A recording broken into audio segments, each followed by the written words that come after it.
இன்றைய தினம் மிக சிறப்பான, ஆனால் சாதாரணமாக எல்லோருக்கும் தெரிந்த ஒரு செய்தி தான். வெற்றிலை எப்படியெல்லாம் நம்ம பார்க்கிறோம், அது எங்கெங்கே பேசப்பட்டிருக்கு என்பது தொடர்பான ஒரு சிந்தனையை விதைப்பது தான் இன்றைய நிகழ்வினுடைய மைய நோக்கம். அவ்வளோதான். உங்களுக்கு தெரியாத செய்தியே இல்லை. எல்லோரும் பெரியவங்க, உங்களுக்கு நிறைய செய்திகள் தெரிஞ்சிருக்கும். எனக்கு தெரிஞ்ச சில செய்திகளை மட்டும் உங்களோடு பகிர்ந்து கொள்ளலாம் என்று நான் இந்த அரங்கத்திற்கு வந்திருக்கின்றேன். வெற்றிலை பாக்கு, சுண்ணாம்பு. பொதுவாக வெற்றிலை அப்படிங்கிறது வெத்தலை வெத்தலை வெத்தலை வெத்தலை வெத்தலையோ இது கொழுந்து வெத்தலையோ அப்படின்னு சொல்லி ரோசாப்பூ ரவுகுகாரி திரைப்படத்தில் கூட அந்த பாடல் இடம்பெறுவது உண்டு. பொதுவாக வெத்தலைன்னு சொல்லி வழக்காறு, ஆனால் வெற்றிலை என்பதுதான் இலக்கியத்திலே இடம்பெற்றிருக்கக்கூடிய சொல்லாட்சி. வெற்றிலை, பாக்கு, சுண்ணாம்பு மூன்றும் சேர்ந்து விட்டால் நாக்கு சிவப்பு நிறமாக மாறிவிடும். இதுல இந்த வெற்றிலை என்பது கிராமப்புறங்களிலே கொடிக்காலில் கொடியாக வளர்ந்திருப்பது. அந்த கொடி அகத்திக்கீரை, அகத்தி மரம் இருக்கு பார்த்தீங்களா, அகத்தி மரம், அந்த மரத்தை நட்டு ஊடு பயிராக வெற்றிலையை பயிர் செய்திருப்பார்கள். அந்த வெற்றிலை கொடியாக மேல் நோக்கி படர்ந்து போய்கிட்டே இருக்கும். இவங்க அந்த நிலத்துக்கு சொந்தக்காரவங்க அதை போய் அந்த நுனியை கட் பண்ணி தொடர்பை துண்டிச்சு அதை எடுத்துட்டு வரிசைப்படுத்தி அடுக்கி, சில நேரங்களில் நன்றாக கழுவி சுத்தப்படுத்தி வரிசைப்படுத்தி அடுக்கி ஒரு குறிப்பிட்ட எண்ணிக்கை வந்த உடனே ஒரு கட்டு போட்டு தனியா வச்சிருவாங்க. இது திருப்புவனத்துல நடைபெறக்கூடிய நிகழ்வு. அந்த வேலை செய்யக்கூடியவங்களே அங்க இருக்கக்கூடிய மரத்துல இருந்து அகத்திக்கீரையை பொடிச்சிட்டு வருவாங்க. அந்த கீரையும் கொண்டு வருவாங்க, வெத்தலையும் கொண்டு வருவாங்க. எங்க வீட்டுல சுலைமான்ல நான் குடியிருந்தேன். மதுரை மாவட்டத்தினுடைய இறுதி பகுதி, சிவகங்கை மாவட்டத்தினுடைய இறுதி பகுதி, ரெண்டுக்கும் இடைப்பட்ட இடத்துல இருக்கிறது. அந்த ஊருக்கு ஒரு பெரியவங்க, நான் சிறு வயதுல இருக்கிறப்ப கிட்டத்தட்ட 40 ஆண்டுகளுக்கு 50 ஆண்டுகள் இருக்கும். இப்போ 66 வயது. 50 ஆண்டுகளுக்கு முன்னாடி அப்ப அந்த அம்மா பெரியவங்க, அவங்க மேல் சட்டையெல்லாம் அணியாம இருந்தாங்க. அவங்க பெரிய வளர்த்தியானவங்க. அவங்க எட்டி கொடிக்காலில் வெத்தலையெல்லாம் எடுத்துட்டு வருவாங்க. அவங்க வெத்தலையும் அகத்திக்கீரையும், அகத்திக்கீரையில வெள்ளை நிறத்துல பூ இருக்கும். அந்த பூவும் பிஞ்சுமா கொண்டு அந்த அகத்திக்கீரையை வேக வச்சு, அந்த அகத்திக்கீரை தண்ணீரும் அகத்திக்கீரையும் நம்ம சாப்பிட்டோம்னா வயிற்றில் இருக்கக்கூடிய எந்த சிக்கலாக இருந்தாலும் அது சரியாகிவிடும். இது எங்களுக்கு வாரந்தோறும் இல்லை, நாள்தோறும் கொண்டு வருவாங்க. நாள்தோறும் கொண்டு ஞாயிற்றுக்கிழமை மட்டும் அசைவ உணவாக இருக்கிறதுனால அன்னைக்கு வாங்க மாட்டாங்க, மற்ற நாள் பூரா வாங்கிடுவாங்க. அப்படி வாங்கி அதை உணவுப் பொருளாக சமைச்சு கொடுப்பாங்க எங்கள் அம்மாவங்க. அவங்கெல்லாம் காலமாயிட்டாங்க. அப்புறம் பாக்கு உரல், பெரியவங்க 50 வயசை தாண்டினவங்க பாக்கு உரல் வச்சுருப்பாங்க. அதுவும் இடுப்பில் ஒரு சுருக்கு பை, அந்த சுருக்கு பையில் பணம் வச்சிருக்கிறது தான் வழக்காறு. ஆனால் இப்போ அந்த காலகட்டத்தில் என்ன வச்சுருந்தாங்கன்னா, இந்த பாக்கு உரலும் வெத்தலை பாக்கு வச்சுருப்பாங்க. சில பேர் புகையில பயன்படுத்தினாங்க. இதெல்லாம் அந்த பாக்கு உரலோட சேர்ந்து இருக்கும். அது ஒரு பெரிய கனமான பொருளாக இருக்கும்.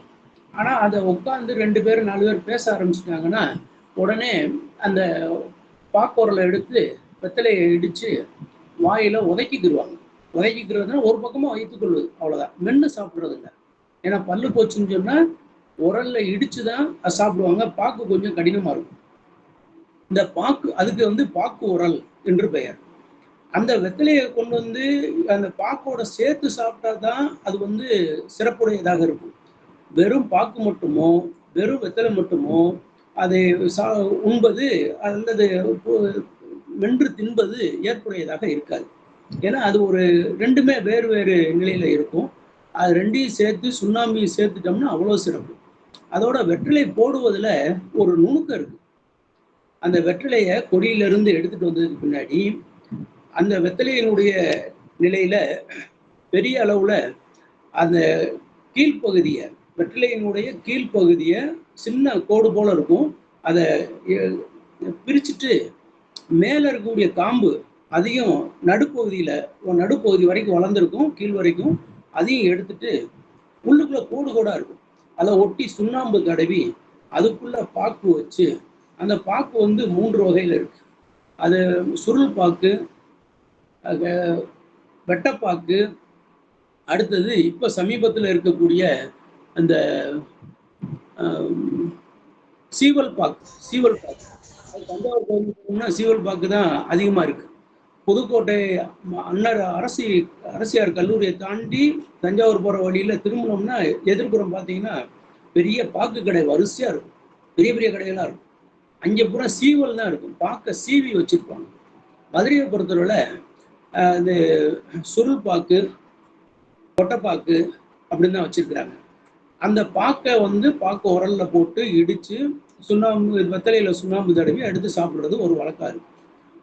பெரியவங்க வீட்டுகள்ல சுண்ணாம்பு கலையம் என்றே மண்ணால் ஆகிய ஒரு கலையம் வந்து வச்சிருப்பாங்க. அதாவது நம்ம இந்த உண்டியல்னு சொல்லி மண்ணால் ஆகிய கலையத்தை வச்சிருந்தோம்ல ஒரு காலகட்டத்தில். அதில் வந்து பணத்தை சில்லறை காசுலாம் போட்டு வச்சிருப்போம். பணம் இருக்காது, அதிகமாக சில்லறை காசு தான் போட்டு வச்சிருப்போம். அது நிறைய மாதிரி இருக்கு, பெரிய அளவுல கனமாயிருச்சு அப்படின்னு சொல்லி சொன்னா அதை உடைச்சு அந்த பணத்தை எல்லாம் எடுத்து செலவுக்கு பயன்படுத்திக்குவாங்க. அல்லது இன்னொரு உண்டியல் பெருசா வாங்கி அதுக்குள்ள போட்டு வச்சுக்குவாங்க. அந்த மாதிரி ஒன்று. இதற்கு அடுத்தது வெத்தலை பெட்டி. இந்த வெத்தலை, பாக்கு, சுண்ணாம்பு, புகையிலை இதெல்லாம் வைப்பதற்காக சில்வர்லையும் பித்தளையில பெண்ணுக்கு சீர் கொடுக்குற போது வெத்தலை பெட்டி கொடுக்கறது வழக்காரு. அந்த வெத்தலையை பற்றிய நம்முடைய புதுமை பித்தன், சிறப்புக்குரிய விருத்தாச்சலம் என்ற புதுமை பித்தன் வந்து வெத்தலை செல்லம் என்று சொல்லியிருக்கிறார். அவர் வந்து தன்னுடைய சிறுகதைகள் எல்லாம் வெத்தலை செல்லத்தை எடுத்துட்டு வா, அவங்க பாத்திரம் அவரால் படைக்கப்பட்ட பாத்திரம் பேசும், அல்லது அவரே சொல்லுவார். அவரும் வெத்தலை போடக்கூடியவர் தான். நல்லா எழுதிட்டு இருந்தாரு, நல்ல நிலையில இருந்தாரு. புனேக்கு போனாரு திரைப்படத்துக்கு பாடல் எழுதுவதற்காக. அங்க காச நோய் பற்றி கொண்ட காரணத்தினாலே அவரை மீண்டும் தாய்நாட்டுக்கு திரும்பி வந்தாரு. அவரை காப்பாற்ற முடியல, காலமாயிட்டாங்க. புதுமை பித்தன் வந்து ஒரு சிறுகதை வரலாறுல ரொம்ப பெரிய முக்கியமான நபர். அடுத்து வீட்டிலேயே உட்காந்து பெரியவங்களாம் பேசிக்கிட்டு வெத்தலாவுக்கு போடுறதுனால பக்கத்துல எச்சி பணிக்கம், அந்த வெற்றிலை எச்சிய துப்பி வச்சுக்கிறதுக்காக ஒரு செம்பு போடுற உயரமான பகுதி வச்சிருப்பாங்க. அதை அடுத்த நாள் காலையில போய் ஆற்று படுகையில, ஆற்றுல தண்ணீர் போறப்ப அதுல கொண்டு போய் கழுவிட்டு சுத்தப்படுத்தி மணலை போட்டு நல்லா தேய்ச்சி பளபளன்னு கொண்டு வந்து வீட்டில் வச்சுக்குவாங்க அடுத்த வேலைக்கு. இதை வெத்தலை பாக்கு வந்து சாப்பாட்டுக்கு முன்னாடி பின்னாடி எந்த நேரமும் 3 நிலைகள் அது பயன்படுகிறது. இப்போ விவசாயி காலையில விளை நிலத்துக்கு போயிருந்தாருன்னா அவரு காலை உணவுக்கு பதிலாக வெத்தலையை போட்டாருன்னா மதியம் வரைக்கும் அவருக்கு வந்து சாப்பாடு தேவைப்படாது. அடுத்த இடையில ஒரு தடவை வெத்தலை பாக்கு போட்டுக்குவாரு. அதை பக்கத்திலேயே எச்சில் துப்பிடுவாரு. ஆனா அது வந்து உணவுப் பொருளாக அவருக்கு பயன்படுகிறது. வரப்பு வெட்டுறதுக்கு அதெல்லாம் பயன்படுத்திக்கிறாங்க. அந்த வெத்தலையை போட்டாங்கன்னாக்க ஒரு பக்கத்து வரப்பை முழுக்க வெட்டி முடிச்சுட்டு தான் அடுத்த வேலைக்கு போவாங்க. அதே போல யாரு வீட்டுக்கு வந்தாலும் சரி, வந்த உடனே இன்றைக்கு நம்ம என்ன கொடுக்குறோம், ஒரு தேநீர் கொடுக்குறோம். அந்த காலகட்டத்துல இந்த காப்பி தண்ணின்னு இருந்துச்சு. கடுங்காப்பின்னு சொல்லுவாங்க. அதாவது பால் கலக்காத காப்பி. அந்த காப்பியை கொடுத்துட்டு வெத்தலை போடுங்க. வந்தவங்களுக்கு முதல் மரியாதை என்ன அப்படின்னா, சோறுலாம் சாப்பிட்றதெல்லாம் அப்புறம், வெத்தலை போடுங்க வெத்தலை போடுங்க அப்படின்னு சொல்லி வெத்தலை சல்லத்தை எடுத்து கொண்டாந்து வைப்பாங்க. அந்த வெத்தலை எடுத்துக்குங்க அப்படின்னு திருப்பி சொல்லுவாங்க. அந்த வெத்தலை போடுறப்ப அவங்களுக்கு என்ன தோணுதுன்னா, ஒரு புது சிந்தனை வந்து வெளிப்படுகிறது. இன்றைக்கு பல பேர் இந்த பீடி, சிகரெட்டு, புகையிலை போடுறாங்க. புகையிலை ரொம்ப பின்தள்ளி போயிடுச்சு. இப்போ வந்து நம்ம தமிழ்நாடு அரசு வந்து அதை தடைப்படுத்தி இருக்கிறது, புகையிலை பொருள்களை. ஆகையால அதை நம்ம வந்து பேசக்கூடாது, அதை விட்டுறலாம். ஆனால் எனக்கு ரொம்ப சோர்வாக இருக்கு, ஒரு பீடி பிடிக்கணும், ஒரு சிகரெட் பிடிக்கணும் அப்படின்னு சொல்லிட்டு திரைப்படத்தில் கதாநாயகர்கள் வந்து ரொம்ப சாதாரணமாக சொல்றதையும், இன்றைய இளைஞர்கள் அதை அதிகமாக பயன்படுத்துவதையும் நம்ம கண்ணால் பார்க்க முடிகிறது. வீட்டில் சிற்றூர்களை பற்றி தான் நான் பேசுகிறேன், நகரத்தை பற்றி இல்லை. குழந்தை பிறப்பு தொடக்கமாக இருக்கக்கூடிய காலகட்டத்தில் இந்த குழந்தை பிறப்புக்காக 1 நாள் 2 நாள் காத்திருக்க வேண்டிய சூழல்லாம் ஏற்படும். அப்போ பெரியவங்கள்லாம் வீட்டுக்கு வெளியில், ஆண்கள் பூரா வீட்டுக்கு வெளியில் உட்காந்துருப்பாங்க மரத்தடியில். பெண்கள் மட்டும்தான் வீட்டுக்குள்ளே போவாங்க. அப்படி உட்காந்து பேசிகிட்டு இருக்கிறப்ப வெத்தலை செல்லத்தை தான் கொண்டாந்து வைப்பாங்க. அதில் நிறையா வெத்தலையை கொண்டாந்து வச்சு பக்கத்துலேயே சுண்ணாம்பு தனியாக கலையத்தில் இருக்கும். வேணுங்கிறவங்க எடுத்து போட்டுக்கலாம். வெத்தலை பாக்கு வந்து அந்த வெத்தலை செல்லத்தில் இருக்கும். அந்த குழந்தை பிறந்துருச்சு, நல்லா சுகப்பிரசவம் ஆயிடுச்சு அப்படின்னு சொன்னதுக்கு பின்னாடி தான் இந்த உதவியாளர்கள் அவங்கவுங்க வீட்டுக்கும் அவங்கவுங்க வேலைக்கும் போவாங்க. அடுத்தது இந்த பூப்புனித சடங்கு. பெண்கள் வந்து பருவமடைந்து விட்டால் அந்த நிகழ்வு தண்ணி ஊத்துறதுன்னு ஒண்ணு, அதுக்கு அடுத்தது அதை பெரிய நிகழ்வாக நடத்தி ஊராருக்கு தெரிவிப்பதுங்கிறது ஒன்று. அதுல தாய்மாமன் சீரு ரொம்ப பெரிதாக பேசப்படும். அந்த தாய்மாமனுக்குரிய மரியாதையும் அங்கே எடுத்து காட்டப்படும். அதுல மாயாண்டி குடும்பத்தார் என்ற திரைப்படத்துல கடைசி தம்பி எவ்வளவு சிரமப்பட்டிருக்கிறாரு, அந்த அவங்க அக்கா பொண்ணுக்கு பையனுக்கு மொட்டை எடுக்க போற போது அங்கே அவருக்கு ஏற்பட்ட நிகழ்வு என்ன, கையில காசு இல்லாதவையெல்லாம் வந்துட்டான் அப்படின்னு சொல்லி சொன்னதுக்கு பின்னாடி அவங்க அப்பா கொடுத்த 10,000 ரூபாயும் பணத்தை இதுல அந்த நோட்டு போட்டு எழுதிக்கிட்டு இருப்பாங்க. அதுல மொய் வச்சுட்டு அவர் சாப்பிடாம வந்துடுவார். அப்போ அவங்க அக்காவுக்கு அந்த செய்தி தெரிஞ்ச உடனே திருப்பி வேகமா ஓடி வந்து கூட்டிட்டு போறதுக்காக வருவாங்க. பேருந்துல அவர் ஏறி தம்பி போயிடுவாரு. இந்த அம்மா சாலையிலே உட்காந்து அழுதுட்டு இருப்பாங்க. அந்த மரியாதையெல்லாம் கொடுக்கக்கூடியது இந்த வெற்றிலை ரொம்ப ரொம்ப முக்கியம். அதுக்கு அடுத்தது பல பேர் கூடி உட்காந்து பொது நிகழ்வு, கட்ட பஞ்சாயத்துன்னு வச்சுக்கோங்களேன். ஒரு சிற்றூர்ல சின்ன கவுண்டர் திரைப்படத்துல எவ்வளவு தூரம் பஞ்சாயத்து நடக்குது. அவர் ஐயா கவுண்டர் ஐயா வந்துட்டாருன்னா எல்லாரும் எந்திரிச்சு நிற்கிறது, அவர் தீர்ப்பு சொல்லிடுவாரு. பக்கத்துல இருக்கக்கூடிய நீதிபதி அந்த சாலை வழியாக போகிற போது, இதெல்லாம் நம்ம நீதிமன்றத்துக்கு வந்துச்சுன்னா எத்தனை நாள் ஆகும், ஒரு 10 வருஷம் எழுத்துட மாட்டேங்கய்யா அப்படின்னு கார் ஓட்டுநர் சொல்லுவார். ஆனா இவர் வந்து குறிப்பிட்ட நேரத்துக்குள்ள முடிச்சுட்டாருயா, 10 நிமிஷம் கூட ஆகாது வழக்க முடிச்சு விட்டாரு அப்படின்னு சொல்லி பேசக்கூடிய இடம். அப்படி பொது இடங்கள்ல சபை கூடுவதற்கு முன்பாக வெத்தலை செல்லத்தை தான் கொண்டு வந்து முதல்ல வைப்பாங்க. இப்ப சமீபத்துல ஒரு நல்ல வெள்ளி வெள்ளி பாத்திரம் பெருசா வச்சிருக்காங்க, வெள்ளி தட்டு. அந்த தட்டுல ஒரு தட்டுன்னு சொல்லக்கூடாது அப்படின்னு சொல்றாங்க. ஏன் அப்படின்னா, ஆனா எல்லாருமே எத்தனை தட்டு வச்சிருக்காங்க அப்படின்னு தான் பேசுறாங்க. தட்டுன்னு சொன்னோம்னா காரியம் தட்டி போயிருமா. ஆகையால தாம்பூலம் என்றுதான் சொல்லணும். வெத்தலைக்கும் தாம்பூலம் வெத்தலை பைக்கு தாம்பூல பை உண்டு. அதுலயும் திருமண காலகட்டத்தில் அது அதிகமா பேசிட்டு இருக்கோம். அந்த வகையில பல பேர் கூடக்கூடிய இடத்துல முதல்ல கொண்டாந்து வைக்கிறது வெற்றிலை. அடுத்து கோயில் திருவிழா எல்லா பொருளும் வாங்கிடுவாங்க. எப்ப வெத்தலை ஒரு 2 கட்டு வாங்கியிருப்பா, 4 கட்டு வாங்கியிருப்பா அப்படின்னு சொல்லி அனுப்புவாங்க. இல்லை இது வரைக்கும் வாங்கலை, அதுக்கு முக்கியத்துவம் கொடுக்க மாட்டாங்க முதல்ல. ஆனா அது இல்லாம இந்த நிகழ்வு நடக்காதுங்கிறதுக்காக திரும்பி போய் அதை வாங்கிட்டு வருவாங்க. இந்த நேரத்திலையும் இதுல நம்ம மேலூர் பகுதியில அம்பலகாரர் வகுப்பை சார்ந்த பெருமக்கள் எல்லாம் அவங்க ஊர்ல திருவிழா நடக்குதுன்னா பக்கத்து ஊர்ல இருக்கக்கூடிய அந்த ஊர்க்காரர்களை போய் அழைச்சிட்டு வர்றதுக்காக மரியாதைக்குரிய பெரியவர்களை எல்லாம் மந்தையில ஒரு இடத்துல கூட சொல்லி இவங்க போய் மேலாடை இல்லாம துண்டை கட்டிக்கிட்டு அந்த சபையில இருக்கக்கூடியவங்களுக்கு எல்லாருக்கும் தாம்பூலத்துல வெத்தலை வச்சு அவங்க கும்பிட்டு விழுந்து எங்க ஊர்ல சாமி கும்பிடுறோம் எல்லாரும் வாங்க அப்படின்னு சொல்லி சொல்லக்கூடிய வழக்காறு இருக்கிறது. இன்றைக்கு இருக்கு. அப்புறம் அந்த கற்பூர வெத்தலை அதான் ரொம்ப முக்கியமானது. கற்பூர வாழைப்பழம் அது ரெண்டும் ரொம்ப சிறப்புக்குரியது. தற்காலத்துல வந்து பீடா போடுறீங்களா அப்படின்னு சொல்றாங்க. திருமண கூடங்கள்ல பீடா எடுத்துக்கங்க, சுகர் பீடா இருக்கா கொடுங்க அப்படின்னு சொல்லி வாங்கி சாப்பிட்டுட்டு போறாங்க. இப்படியெல்லாம் பல்வேறு நிலைகள்ல வெத்தலையை பற்றிய முன்னோக்கி ஒரு சிந்தனையை சொல்லிட்டு இப்ப நம்ம தமிழ் இலக்கியங்களில் வெற்றிலை குறைத்த அளவுல தான் இந்த வெற்றிலை தொடர்பான செய்திகள் பதிவாகி இருக்கின்றன. அதை பற்றி கொஞ்சம் சிந்திப்போம்.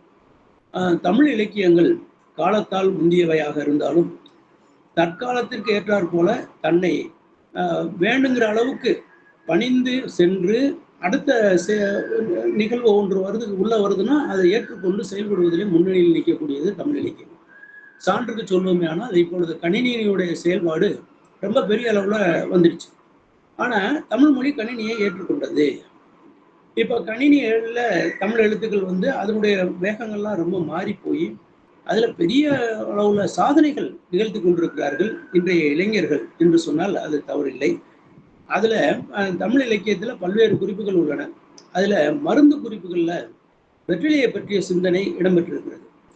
அதுல வெத்தலை என்ன அது எதற்கு வந்துச்சு, எப்படி செயல்பட்டுக்கிட்டு இருக்கு அப்படிங்கிறத பற்றி ஒரு சிந்தனை செலுத்துவோம். வெற்றிலையின் சிறப்பு. முற்காலத்தில் வெற்றிலை பயிர் செய்வதற்கென்றே குறிப்பிட்ட இனத்தார்கள் இருந்தார்கள்.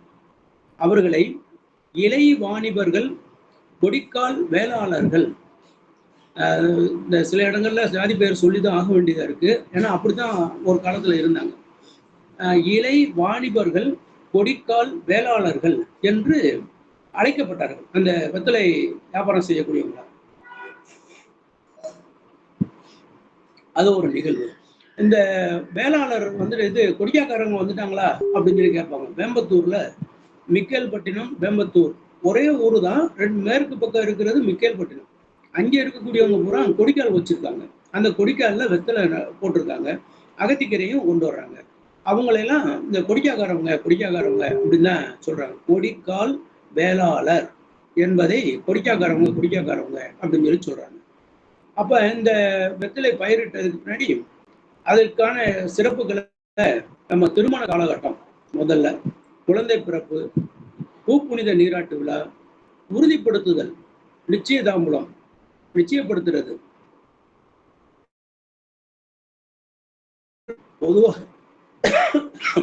பொதுவாக வீட்டுக்கு வருகின்ற விருந்தாளிகளுக்கும் தெய்வ வழிபாட்டிற்கும் முதன்மையாக நாம் எடுத்து செல்லக்கூடியது வெற்றிலை மட்டும்தான். அந்த வெற்றிலை குறித்து தமிழ் இலக்கியம் என்ன பேசுதுன்னு பார்க்கலாம். தமிழ்நாட்டில் உறையூர், திருக்காம்புலியூர் ஆகிய இடங்களில் நடைபெற்ற அகழ்வாராய்ச்சியிலே பாக்கு வெட்டி கண்டெடுக்கப்பட்டிருக்கிறது. பாக்கு வெட்டி, அதுக்கு அவங்க பாக்கு வெட்டிகள் அப்படின்னு சொல்லி பல இதை கண்டுபிடிச்சிருக்கிறாங்க. கிபி 10ஆம் நூற்றாண்டுல இருந்து 14ஆம் நூற்றாண்டுக்கு இடைப்பட்ட காலத்திலே இந்த பாக்கு வெட்டிகள் அகழ்வாயுவிலே கண்டறியப்பட்டிருக்கின்றன. தாம்பூலம் தரிக்கும் பழக்கம் இருந்ததென்று தெரிவிக்கின்றன. இப்ப இந்த பெரும் பாக்கு வெட்டி இருந்து என்ன செய்ய போகுது? அந்த பாக்கு வெட்டினால என்ன நன்மை ஏற்பட்டுச்சு? வெத்தலை போட்டிருக்காங்க, அதுல பாக்கை வெட்டி, அந்த தெக்கம்பாக்குன்னு சொல்லுவாங்க, அது கொஞ்சம் கனமா இருக்கும், அந்த பாக்கை வெட்டி தான் வெத்தலையோட சேர்த்து சாப்பிட முடியுமே தவிர அப்படி முழுமையாக போட்டு சாப்பிட முடியாது. அது தோற்பு சுவை அதிகமா இருக்கும், பல்லுல கடிக்கிறது ரொம்ப சிரமமா இருக்கும். நான் அனுபவிச்சிருக்கிறேன், அதனால சொல்றேன். இறைவனுக்கு படைக்கும் போது அந்த உணவுப் பொருளை வந்து அமுது படைக்கிறாங்க அப்படின்னு சொல்லி சொல்றாங்க. அமுது, அந்த அமுது வந்து எப்படி இருக்கு? உப்பு அமுது, பருப்பு அமுது, நெய் அமுது, அடைக்காய் அமுது. உப்பு அமுது, பருப்பு அமுது, அமுது, நெய் அமுது, அடைக்காய் அமுது என்று வெற்றிலை சாகுபடி என்ற நூல்ல செய்தி பதிவாயிருக்கிறது. தமிழ் இலக்கியத்தில் வெற்றிலை, தமிழ் இலக்கியங்கள் பறந்துபட்டிருப்பதால் அவற்றுள் வெற்றிலை பற்றிய குறிப்புகள் இலக்கியங்களில் சிறிய அளவிலே இதுதான் கிடைக்கின்றன. ஆளுபெயர் இலக்கணத்தை கூறுவதற்கு பொருள் முதல் ஆறோடு அளவன், ஆணி, கல்வி, காரியம், படுத்தல் ஆகிய ஒன்றன் பெயரால் அதற்குரிய பிரிவு தொன்முறை இலக்கண சொல்கிறது என்று இந்த ஆணி பெயர் கண்டுபிடித்த அதுல பொருள் முதல் ஆறோடு குரல் தெளிவா இல்லையே, குரல் தெளிவா இல்லையே. சரி பண்ணி பொருள், இடம், காலம், திணை, குணம், தொழில் என்ற 6 பொருளோடு இது பேசப்படுகிறது. அதுல சினையாகு பெயருக்கு வெற்றிலை நட்டான், வெற்றிலை நட்டான் என்று எடுத்துக்காட்டு கூறியுள்ளனர் உரையாசிரியர்கள். அந்த வெற்றிலை நட்டான்னா அந்த வெற்றிலையவே கொண்டு போய் நடுறது இல்லை. இப்ப ஏதாவது கேக்குதுங்களா ஐயா? சரியா இருக்கா ஐயா? நல்லா இருக்கு, நல்லா இருக்கு. நன்றியா, நன்றியா, நன்றியா. வெற்றிலை நட்டான் என்று சொல்லுகிற போது அந்த வெற்றிலையினுடைய கொடி இருக்கு பார்த்தீங்களா, அந்த முகப்பு பகுதியில் இருக்கக்கூடிய காம்பு, அதை தான் எடுத்து நடக்கூடியது. முழு வெற்றிலையை நடுறதுக்கான வாய்ப்பு என்பது இல்லை. அந்த ஓமை தொகைக்கு எடுத்துக்காட்டு சொல்ற போதும் வெற்றிலை பாக்கு, வெற்றிலையும் பாக்கும், உம்மை தொகைக்கு எடுத்துக்காட்டு சொல்ற போது அந்த 2 சொல்லாட்சி இப்ப நம்ம பார்த்துருக்கிறோம். ஒன்று வந்து வெற்றிலை நட்டான், மற்றொன்று வெற்றிலை பாக்கு, வெற்றிலையும் பாக்கும். அடுத்ததாக மதுரை காஞ்சியில நீடுகொடி இலையினர் கோடு சுடு நூற்றினர், நீடுகொடி இடையினர் கோடு சுடு நீற்றினர் என்று 400, 401 ஆகிய 2 அடிகள்ல வருது. உடலுக்கு அழகை கொடுக்கும் இனிய களி கலந்த, களிங்கிறது இங்க வந்து பொதுலகரம், அது மகிழ்ச்சி. இனிய நீருடைய பசிய பாக்கோடு வெற்றிலை உடையவரும் என்ற சொல்லாட்சி அங்கே இடம்பெற்றிருக்கிறது. நீடுகொடி இலையினர். அது பெரிய அளவுல வளர்ந்து மேல் நோக்கி போய்கிட்டே இருக்கும். அதனாலதான் நீடுகொடின்னு சொன்னாங்க. கோடு நீடுகொடி இலையினர் கோடு சுடு நூற்றினர் என்று மதுரை காஞ்சி கூறுகின்றது. அடுத்ததாக கபிலர், குறிஞ்சி கபிலர், குறிஞ்சியில அவர் பேசக்கூடிய நிலைப்பாடுல பார்த்தோம்னா குறிஞ்சி கலியில சொல்றாரு, தையால் தாம்புலம் தின்றியோ, தையால்னா பெண்ணு, சேயிலைனா பெண்ணு, தையால் தாம்புலம் தின்றியோ என்று தன் பக்கு அளித்து என்று கபிலர் குறிஞ்சி கலியில் கூறுகின்றார். ஒரு முது பார்ப்பனர் பெண்ணுக்கு வெற்றிலை பையை தாம்புல பக்கு வெற்றிலை பைக்கு எடுத்து கொடுக்கும் விவரத்தை குறிப்பிட்டுள்ளார். பெண்மணிக்கு தாம்பூல பையை எடுத்து கொடுக்கக்கூடிய நிலை. அடுத்த சிலப்பதிகாரத்துல அம்மன் திரையலோடு அடைக்காய் ஈந்து, அம்மன் திரையலோடு அடைக்காய் ஈந்து 16வது காதையில 55வது வரியில அது இடம்பெற்று இருக்கிறது. கொலைக்கள காதை. கண்ணகி படைத்த உணவை உண்டு இனிது அமர்ந்திருந்தான் கோவலன். கண்ணகி கோவலனுக்கு மென்மையான வெற்றிலையுடன் பாக்கும் கொடுத்தாள். உணவு அருந்தியதற்கு பின்பு கணவன் மனைவி உட்கார்ந்திருக்கக்கூடிய இடத்துல அந்த வெற்றிலையை எடுத்து சுண்ணாம்பு தடவி, அது அந்த வெற்றிலை ரொம்ப மென்மையான வெற்றிலையா இருக்கும். சில வெற்றிலைகள் பச்சை நிறத்துல ரொம்ப அடர்த்தியா இருக்கும். அதை எடுத்து சாப்பிட்டோம்னா ரொம்ப முரடுத்தன்மை அதிகமா இருக்கும். அது பயன்பாட்டுக்கு உரியதாக இருக்காது. ஆகையால கண்ணகி கோவலனுக்கு மென்மையான வெற்றிலை உடன் பாக்கும் கொடுத்தாள் என்று இடம்பெற்றிருக்கிறது செய்தி. அடுத்ததாக மணிமேகலை. பாசிலை திரையலும் பணிதமும் படைத்து, பாசிலை திரையமும் பணிதமும் படைத்து என்று மணிமேகலை 28வது காதையில 243வது அடியில சொல்லப்பட்டிருக்கிறது. வெற்றிலை பாக்கு பற்றி குறிப்பிடப்பட்டுள்ளன. மணிமேகலையில கச்சிமாநகர் புக்க காதை பாசிலை திரையிலும் பலிதமும் படைத்து அரவணரும் தாயரும் வந்தபோது அவர்களை உண்பித்தாள். யாரு? மணிமேகலை. அவர்களுக்கு உண்ட பின்னர் பசுமையான வெற்றிலையும் பாக்கும் கற்பூரம் படைத்து உபசரித்து. வெற்றிலை, பாக்கு, கற்பூர வெத்தலை. அடுத்து கற்பூரங்கிறது தனியாக, பச்சை கற்பூரம் சொல்லி இப்ப கேசரியில சேர்த்து போட்டு சாப்பிடுறோம் பார்த்தீங்களா, அந்த மாதிரி உள்ளதா இருக்கணும். உலக மயக்களை நீக்கியவளாக அரவண அடிகளை தொழுது வேண்டி நின்றனல் மணிமேகலை. அவங்களுக்கு அந்த பொருளெல்லாம் கொடுத்துட்டு பணிவோடு வணங்கி அவங்க நின்றுட்டு இருக்கிறாங்க. அப்ப தொழுது நிற்கிறாங்க. அப்படிங்கிறப்ப எவ்வளவு சிறப்போட இருக்கிறது இந்த வெற்றிலை அப்படிங்கிறதையும் நம்ம சிந்திக்க கடமைப்பட்டிருக்கிறோம். உண்ணும் சோறு பருகும் நீரு, திருவாய்மொழியில உண்ணும் சோறும் பருகும் நீரும் தின்னும் வெற்றிலையும் என்று காணும் பொருளில் எல்லாம் கண்ணனையே காண்பதாக நம்மாழ்வார் பாடியுள்ளார். வெத்தலையில கண்ணனை பார்த்திருக்கிறார். ஏன்னா அவர் உயிர் மூச்சே அதானே, அதுல இருந்தானே அவங்களுடைய செயல்பாடுகள்லாம் வளர்ந்து வருகின்றன. ஆகையால எங்கு பார்த்தாலும் கண்ணன். அப்போ சாப்பிட்ற சாப்பாடு, தண்ணீர், குடிக்கின்ற தண்ணீர், தின்னும் வெற்றிலை பாருங்க, தின்பண்டம் என்ற பொருளையும் நம்ம எடுத்துக்கலாம். அல்லது பசிக்குது, அந்த நேரத்துக்கு உணவு வேணும் அப்படிங்கிறதுக்காகவும் இதை எடுத்துக்கலாம். பசி நேரத்துல உணவு சரியாக கிடைக்கவில்லை அல்லது இன்னும் தயாராகவில்லை வீட்டுல அப்படின்னு சொன்னா வெத்தலையை போட்டாங்கன்னா அங்கிட்டு 1 மணி நேரம் 2 மணி நேரம் தள்ளி போயிடும். அந்த அளவுக்கு இருக்கு. அதனால தின்னும் வெற்றிலை என்ற சொல்லாட்சியை பயன்படுத்தி இருக்கலாம் என்று நான் கருதுகிறேன். கட்டுரையாளர் கருதுகிறார். கங்கை நதி, பாரதியாரை பொறுத்தவரை நம்மளுக்கு எல்லாருக்கும் தெரிஞ்ச செய்தி தான். கங்கை நதிப்புறத்து கோதுமை பண்டம் காவிரி வெற்றிலைக்கு மாறுகொள்வோம் என்ற பாடலடியில் அந்த வெற்றிலைக்கு அவ்வளவு முக்கியத்துவத்தை கொடுத்து அவர் பேசியிருக்கிறார். சிந்து நதியின் மிசை என்று தொடங்குகிற பாடல்ல காவிரி வெற்றிலைக்கு மாறுகொள்வோம். சரி, இது இலக்கியங்கள்ல நம்மளுக்கு கிடைத்த செய்திகள். தொடர்ந்து பழமொழிகள்ல விடியற்காலம் கல்யாணம், பிடிடா தாம்பூலம், விடிஞ்சா கல்யாணம், பிடிடா வெத்தலைவாக்கு. ஏன்னா வெத்தலைவாக்கு அதை கொடுத்து செய்தியை சொன்னோம்னா அது உறுதி செய்யப்பட்ட செய்தி. ஆகையால நிச்சயம் நீ வந்துடணும். இங்க இழுத்துக்கிட்டே இருந்துச்சு, இப்பதான் அது முடிஞ்சிச்சு. ஆகையால உனக்கு கொடுக்குறதுக்கு ஊராருக்கே இனிமேல் தான் உனக்கு பத்திரிக்கை வைக்க போறேன். இந்த பத்திரிகைங்கிறத அடிச்சு அந்த காலகட்டத்தில் பெரிய அளவுல எல்லாம் கொடுக்க முடியாது சிற்றூர்களில். ஆகையால அவங்க என்ன செஞ்சாங்க அப்படின்னா வெத்தலை பாக்கு வைக்கிறது தான் வழக்காராக கொண்டு வந்தாங்க. கணவன் மனைவி அல்லது வீட்டில் பெரியவங்க அல்லது ஆண்கள் அல்லது பெண்கள் போய் ஒவ்வொரு வீடா அதுலேயும் சின்ன கடகா பெட்டி, அதில் வெத்தலை நிறையா வச்சுருப்பாங்க, பாக்கு கொஞ்சமாக வச்சுருப்பாங்க. 2 வெத்தலை ஒரு பாக்கு வச்சு ஒவ்வொரு வீடாக சொல்லிட்டு வருவாங்க. நாளை காலையில் கல்யாணம் வந்துருங்க, கேள்விப்பட்டிருப்பீங்க, வாங்க அப்படின்னு சொல்லிட்டு சொல்லி கூட்டிகிட்டு போகிறது. வெற்றிலை இல்லா விருந்தில்லை.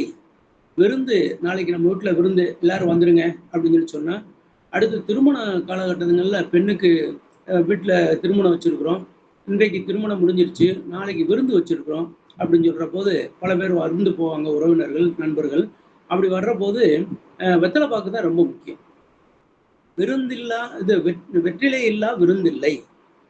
வெற்றிலை விலையை சித்திரத்தில் எழுதாதே. வெற்றிலை விலையை சித்திரத்தில் எழுதாதே. ஒரு காலத்துல பாத்தீங்கன்னா உச்சத்துக்கு போகும், ஒரு காலத்துல ஒண்ணுமலாம் போய். ஆகையால நம்ம சித்திரம்ங்கிறது இங்க கோடு போட்டு வரைகிறது.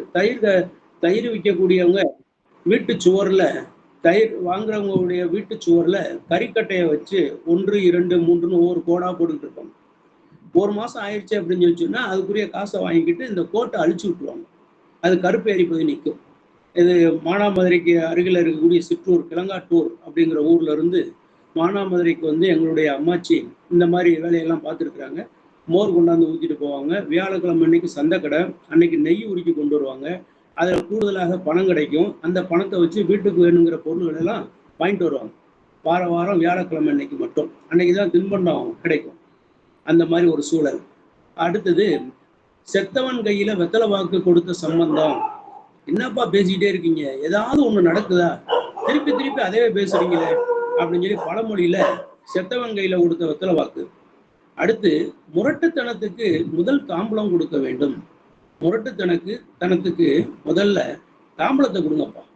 தாம்பூலம்னா இங்க வந்து பாத்திரம் இல்ல, தாம்பூல பை, வெத்தலை பாக்கு. அவன் படு முரடன், ஏதாவது ஒண்ணு சொன்னோம்னா முழுமையா கேட்கறதுக்குள்ள சண்டைக்கு போயிடும். ஆகையால அவனுக்கு என்ன செய்ய, முதல்ல வெத்தலை வாக்கு கொடு, அதை சாப்பிடட்டும். சாப்பிட்டானா என்ன ஆகும், அப்ப கோபம் குறைஞ்சிரும். விடாத தாகத்திற்கு வெற்றிலை கஷாயம். தொடர்ந்து தாகம் ஏற்பட்டுக்கிட்டே இருக்கு, அப்ப அந்த வெற்றிலை கஷாயத்தை நீங்க எடுத்து கொடுத்தா அவங்களுக்கு வந்து தாகம் நின்று போயிடும். உணவாக வெற்றிலை. திருவிழா காலம், விருந்து நடைபெறக்கூடிய இடம், திருவிழா, பண்டிகை, இல்ல விழாக்கள் எல்லாத்துலேயுமே முதலிடம் பெறக்கூடியது வெற்றிலை. அந்த வெற்றிலை இல்லாத ஒரு திருவிழாங்கிறது இல்லை. அதுக்கான சான்றுகளை பல இதை நம்ம பார்த்துருக்குறோம்.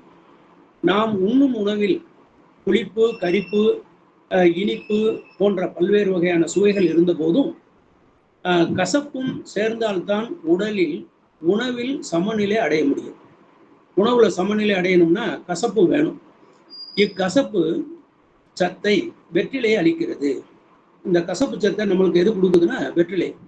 வெற்றிலையில் சேரும் பல உபப்பொருள்களும் கசப்பு பொருளும் கலக்க நேரிடுகிறது. இக்கசப்பு மதுரமானது என பலர் கூறுகின்றனர். மதுரமானது, இனிப்பானதுன்னு ஒன்று எடுத்துக்கலாம், மகிழ்ச்சியானது என்றும் எடுத்துக்கொள்ளலாம். பொதுவாக காலை உணவுக்கு பின்னரும் தாம்பூலம் போட்டால் அதில் சிறிதளவு வாக்குச்சத்து கூடுதலாக இருக்க வேண்டும். காலையில சாப்பிட்ட உடனே, அப்பெல்லாம் பெரிய அளவுல இன்னைக்கு மாதிரி நம்ம டிஃபன் சாப்பிட்றோம் அப்படிங்கிறதெல்லாம் இங்கே கிடையாது. சிற்றுணவு சாப்பிடக்கூடிய இடத்துல சாப்பிட்டு முடிச்ச பின்னாடி வாக்கு சத்து கூடுதலாக இருக்க வேண்டும். கொஞ்சம் கூடுதலாக போட்டோம்னா நல்லது. அதே போல பகல்ல சுண்ணாம்பு அளவு கூடுதலாக இருப்பது நல்லது. இரவு உணவுக்கு பின்னர் வெற்றிலையின் அளவு சிறிது கூட சேர்ப்பது நல்லது. காரணம், காலையில் ஜீரண சக்தியும், பகலில் நல்ல பசியும் ஜீரண ஆற்றலும், இரவில் உமிழ்நீர் மிகுதியாக சுரப்பதால் வாய் மணக்கும் என்றும் காரண காரியத்தோடு நம்முடைய முன்னோர்கள் வெற்றிலை போடும் பழக்கத்தை கையாண்டுள்ளனர். இது வந்து வெற்றிலை என்ற தலைப்பிலான புத்தகத்துல இடம்பெற்றிருக்கக்கூடிய செய்தி. வெற்றிலையின் பயன்பாடு உடலுக்கு பல வழிகளில் உதவுகின்றது. மருந்து பொருளாக பயன்படக்கூடிய தன்மை. தற்காலத்தில் காதலை சொல்லிட தங்கம் என்கின்றன விளம்பரம் பார்த்தீங்கன்னா, காதலை உறுதிப்படுத்தணுமா தங்கத்தை வாங்கி கொடுங்க அப்படின்னு இன்னைக்கு பேசிட்டு இருக்காங்க. முற்காலத்தில் காதலை சொல்லிட வெற்றிலை பயன்பட்டிருக்கிறது. வெறும் வெற்றிலையை மென்று அதன் சாற்றை விழுங்கினால் உலர்ந்திருக்கும் நெஞ்சு சூடு தணியும். உலர்ந்திருக்கும் நெஞ்சு சூடு தணியும். வெற்றிலையில் சிறிது உப்பு சேர்த்து மென்று தின்றால் வயிற்று பொறுமல் குணமாகும். குழந்தைகளுக்கு வயிற்று பொறுமல் ஏற்பட்டால் வெற்றிலைச்சாறு கொடுப்பதை வழக்கமாக கொண்டுள்ளனர் நம் தாய்மார்கள். வெற்றிலைச்சாறு அதை நல்லா இடித்து, அந்த பாக்குரலில் இடித்து அதை எடுத்து சாறு பிழிஞ்சு சங்குல வச்சு குழந்தைக்கு நாக்கில் ஊட்டணும், வாய்ப்பகுதியில் ஊட்டணும். அப்படி முடியல, அது ரொம்ப சின்ன குழந்தை அப்படின்னு சொல்லி சொன்னால் தாய் வெத்தலை போட்டு அந்த குழந்தையினுடைய வாய்க்கிட்ட போய் இவங்க ஊதுனாங்கன்னா போதும், அந்த காற்று பட்டாலே போதும். அவ்வளவு தூரத்துக்கு அந்த வெற்றிலை சாறினுடைய தாக்கம் பெரிய அளவில் குழந்தைக்கு உதவியாக இருக்கிறது. வெற்றிலை நரம்பெடுத்து சுண்ணாம்பு பூசி மடித்து சட்டியில் போட்டு வறுத்து ஒரு படி தண்ணீரில் கொதிக்க வைத்து வடித்து நீரில் சங்களவு கொடுத்தால் வயிற்றுப்போக்கு, சீதக்கடுப்பு, தாகம், அசீரணம், ஜன்னி இதெல்லாம் குணமாகிறது என்று சொல்லுகிறார்கள். அடுத்து தலைவலிக்கு 2-3 துளிகள் வெற்றிலை சாற்றை மூக்கினில் விட்டால், தலைவலிக்குதுங்க என்னால் தாங்க முடியல அப்படிங்கிறாங்கல்ல, அவங்களுக்கு 2-3 துளிகள் மட்டும் கொடுத்தாலே போதும், தலைவலியும். காதுக்குள் 3 துளிகள் இட்டால் காது குத்தலும். வெற்றிலை, சுக்கு, மிளகு 3ஐயும் கலந்து தின்று வெந்நீர் குடித்தால் வாய்வு தொல்லையும் நீங்கும். மருந்து பொருள்ல 3 செய்திகளை பதிவாக இருக்கின்றன. 1 தலைவலி, அதுக்கு 3 சொட்டு வெற்றிலைச்சாறு. அப்புறம் மூக்குள்ள விடணும் அப்படிங்கிறாங்க. அடுத்தது காது வலிக்குது அப்படின்னு சொல்லி சொன்னா அதுக்கும் இந்த வெற்றிலைச்சாறை எடுத்து 3 துளி காதுக்குள்ள கொடுத்தோம்னா சரியாயிரும். அதை இன்னொரு இடத்துல என்ன சொல்றாங்கன்னா, மருள் என்று ஒரு தாவரம் இருக்கு, அது சிறுசா வந்திருக்கும், அதை எடுத்துட்டு விளக்கு முகத்துல காமிச்சு அதை திருகணும்னா தண்ணீர் சொட்டு சொட்டா விழுகும். அந்த மருள்ல எடுத்து கொடுக்கறதும் ஒரு வழக்காறு உண்டு. வெற்றிலை, சுக்கு, மிளகு 3ஐயும் கலந்து தின்று வெந்நீர் குடித்தால் வாய்வு தொல்லை நீங்கும். வெற்றிலையுடன் ஓமம் சம அளவு எடை எடுத்துக்கொண்டு இடித்து பிழிந்து அச்சாற்றுடன் தேன் கலந்து குடித்தால், பாருங்க, அதாவது ஓமம் சம அளவுல எடுத்துட்டு அதுல தேன் கலந்து குடிச்சோம்னா வயிற்று பொறுமலுடன் கூடிய வயிற்றுப்போக்கு தீரும். வெற்றிலையுடன் சிறிது உப்பை சேர்த்து மடித்து சாப்பிட்டால் வயிற்றில் ஏற்பட்ட வலி நீங்கும். வெற்றிலை நட்ட இடத்தில் அதை அழிக்கும் போது உள்ள வெற்றிலையை எடுத்து அரிசி, மிளகு, வெந்தயம் போன்றவற்றை அரைத்து கொதிக்க வைத்து சேர்த்து குடித்தால் கால் வீக்கம், பாண்டு நோய் முதலியன ஏற்படாது. வெற்றிலை சாற்றுடன் தேன் கலந்து குடித்தால் உடல் ஆரோக்கியமாக தோன்றும். கொமட்டலையும் தடுக்கலாம். ஒரு வெற்றிலையில் 11 மிளகு வைத்து மடித்து மென்று விழுங்கினால் தேள் கடித்த விஷம் நீங்கும். பேறுகால வேளையிலே 5 அல்லது 6 வெற்றிலையை மென்று தின்றால் அரை மணி நேரத்தில் சுகப்பிரசவம் நடைபெறும். இதெல்லாம் ஒரு காலகட்டத்தில் நடந்திருக்கு. இல்லாத ஒன்று வராது, உள்ளது போகாது, இல்லாது வராது, அல்லாமல் குறையாது, கில்லாமல் அழுகாது என்றெல்லாம் பழமொழி, நாட்டுப்புற பழமொழிகள் உள்ளன. அந்த நிலையை வச்சு ஒப்பிட்டு பார்க்கிற போது இதெல்லாம் நடந்திருக்கு. அந்த நடந்ததை தான் பதிவு பண்ணியிருக்கிறாங்க. இது போன்ற வெற்றிலையினால் ஏற்படக்கூடிய பல நன்மைகள் நமக்கு கிடைக்கின்றன. இந்த இறுதியில பார்த்தோம்னா, நோயற்ற வாழ்வே குறைவற்ற செல்வம் ஔவையார் சொல்லிட்டு போயிட்டாங்க. அவர் கூற்றுக்கு இணங்க உடம்பில் ஏற்படும் பல நோய்களை எளிதில் கிடைக்கும் வெற்றிலையை கொண்டு குணப்படுத்துவதை நாம் அறியலாம். காதலை சொல்லிட வெற்றிலை பயன்படுத்துவதாக பாரதிதாசன் குடும்ப விளக்குல எடுத்து சொல்லியிருக்கிறாரு. இரவு நேரத்துல அந்த வீட்டு வேலையெல்லாம் முடிச்சுட்டு, மாமனார் மாமியாருக்கு பார்க்க வேண்டிய வேலையெல்லாம் முடிச்சுட்டு, கணவனுக்கு உணவு கொடுத்துட்டு வெளியில உட்கார்ந்து பேசிட்டு இருக்கிற போது வெத்தலை மடிச்சு கொடுத்தாங்க அந்த பெண்மணி என்ற செயல்பாடுகள்லாம் அங்கே எடுத்து பேசப்பட்டிருக்கின்றன. வெற்றிலையே எல்லா இடத்துலையும் முதன்மை இடம் பெறுகிறது.